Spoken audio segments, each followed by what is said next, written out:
Penjabat Wali Kota Makassar, Rudi Jamaluddin, memastikan hasil lelang jabatan akan ditentukan setelah Dani Pomanto dan Fatmawati Rusdi resmi dilantik sebagai Wali Kota dan Wakil Wali Kota terpilih.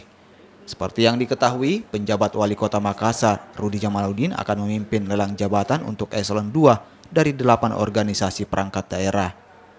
Hasil lelang akan menghasilkan 3 nama yang diusulkan sebagai penjabat terpilih dan akan diajukan ke Dani Pomanto.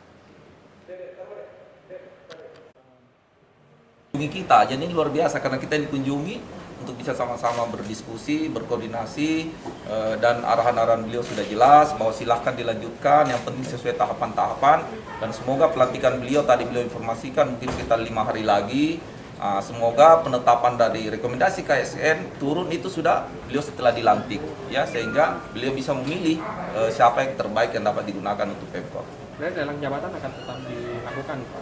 Tetap berjalan mekanismenya, tahapan-tahapannya, karena memang lelang jabatan ini sebenarnya sudah ada regulasi yang mengatur, sudah on the track jalannya, ya tinggal kita monitoring dari luar sampai dengan keluar usulan untuk ke KSN nanti. Ini kan sudah kebijakan PJ untuk melelang, kita harus hargai itu, karena otorisasinya memang ada pada beliau.